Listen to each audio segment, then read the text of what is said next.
Hello and welcome to a special edition of GBN Royal. I'm Cameron Walker, outside the famous ancient Colosseum here in Rome, where the King and Queen have visited. Here are some of the highlights.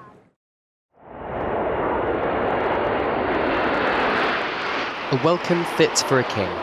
President Mattarella rolling out the red carpet at Rome's answer to Buckingham Palace. A joint display by the Red Arrows and the Frecce Tricolori.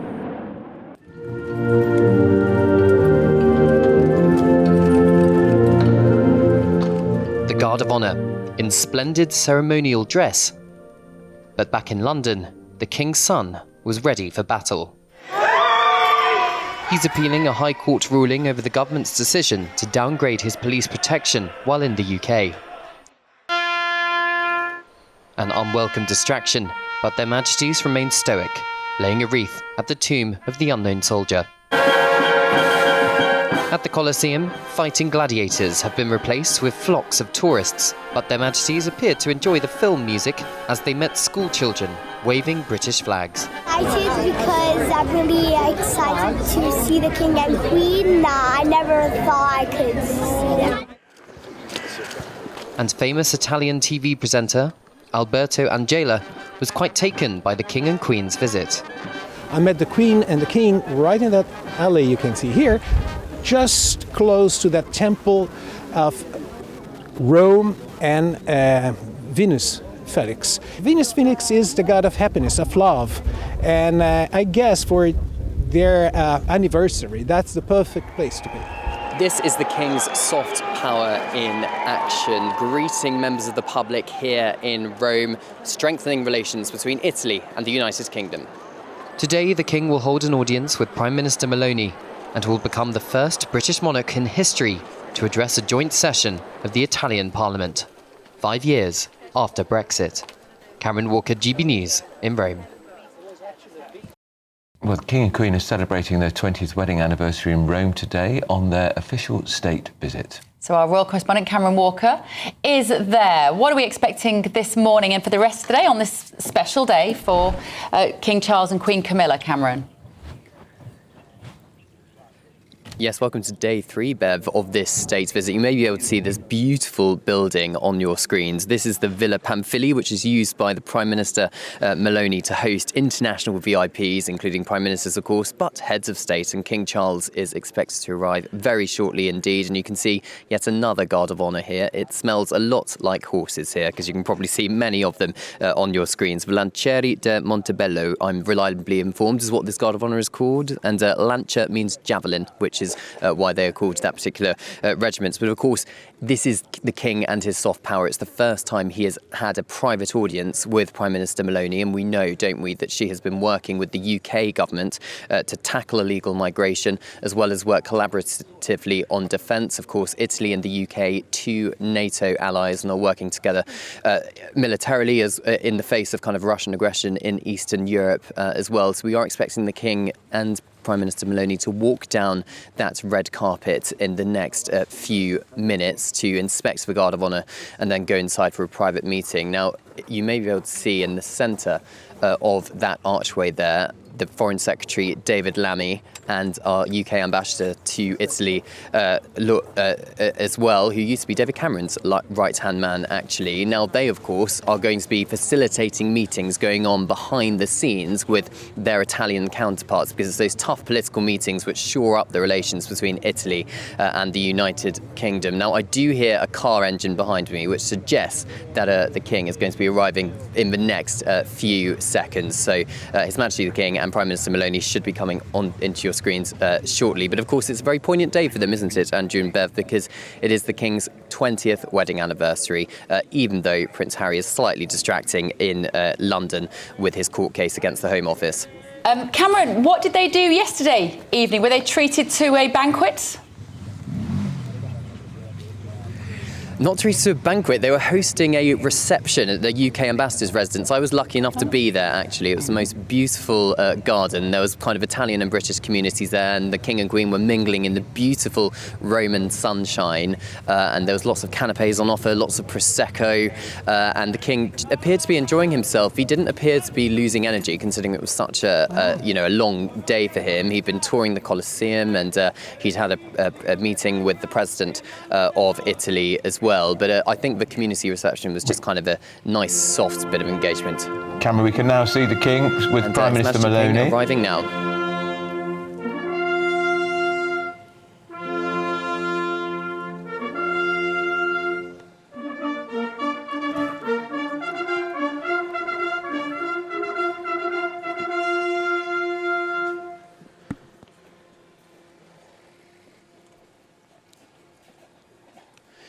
The Guard of Honour just playing a fanfare there as the head of the Lancieri de Montebello rides up to greet His Majesty.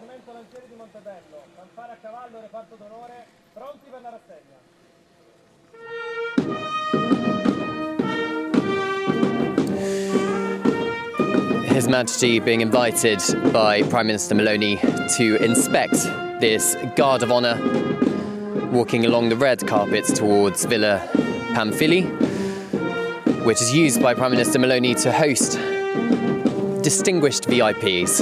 And I think it's pretty obvious here that King Charles is one of the most significant VIPs who has visited this villa.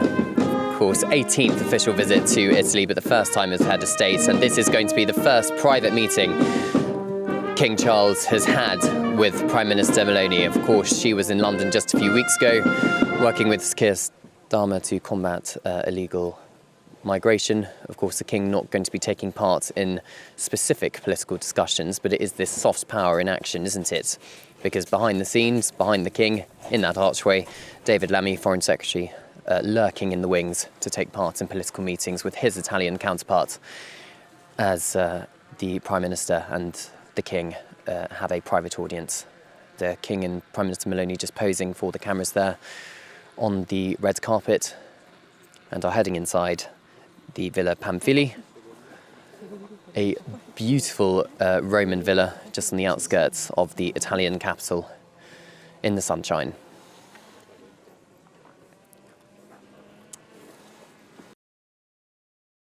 Dignitaries there. This is the King introducing Prime Minister Meloni to Foreign Secretary David Lammy, as well as the UK Ambassador to Italy, Lord Llewellyn. And the Prime Minister will be introducing the King to her Italian, to the Italian counterparts there. So those political discussions can take place, because this is soft diplomacy in action. There has been talk as to whether this is just a bit of a jolly for the King and Queen. Is it kind of worth the money for the UK taxpayer? I think in terms of shoring up relations, you're seeing that play out, particularly 5 years after Brexit, improving relations between Italy and the UK, and of course collaborating on two very important issues for people in the United Kingdom, tax and defence. As this is happening, of course, we're waiting for Prince Harry to arrive at court in London. One of those unfortunate timing clashes, yet again, between his father on the global stage. It suits him. And him needling in the background. It suits Harry. Because the cameras will divert. I know. If that's true. It is. The cameras will divert from Italy to the courts in London, and he doesn't need to be there. And in fact, at a previous court hearing in another court case, he was actually rebuked by the judge for being there, and was effectively accused of grandstanding. I guess, Angela Levin's got an interesting point. What does Prince Harry do with his day now? Yeah, he's not got a lot. His wife's brought out all this catalogue company. And she's now doing it. It is a catalogue. It's an upmarket catalogue company, isn't it? Jam and honey and whatever stuff and flowers in your blimmin' food. And she's now brought out a podcast, and he's never involved in any of it. No, that's right. What we saw yesterday in the court case, and we can see we've got the pictures of London on the left here, and we've got King Charles in Italy on the right. The pictures on the left is where Harry will be arriving at court any minute now. Now, yesterday, his barrister, Shahid Fatima, who, let's face it, will probably be fired by the end of the week if it doesn't go his way, because they are a long-standing tradition of doing that, don't they? Yeah. Was arguing that the Sussexes, Harry, had received inferior treatment since he left his official royal duties, which sums up the way that the two of them tend to see the world, doesn't it? That it does. You asked for inferior treatment because you stepped away from your royal duties. You cannot have it both ways. You can't say, I don't want to be a working royal, and then expect to have armed bodyguards, which is effectively what this court case is all about.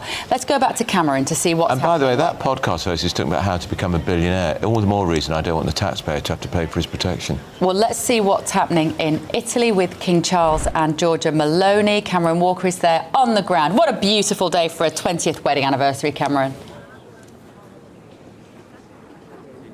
Oh, it absolutely is, Bev. The sunshine has obviously come out for the Prime Minister and the King, and the King is just going inside to have the private meeting with Meloni. But of course, you were talking there about Prince Harry's imminent arrival at the Royal Court of Justice, and it has been a bit of a distraction. Of course, he's on all the front pages this morning, isn't he, rather than the King, and I think that's going to be a problem for His Majesty. But of course, he will become the first in history to address a joint session of the Italian Parliament later on, so perhaps that will get the King back on the front pages rather than his son. Thank you so much for watching. Lots more where that came from tomorrow. Remember, you can like, comment and subscribe to our YouTube channel. This has been Cameron Walker for GBN Royal.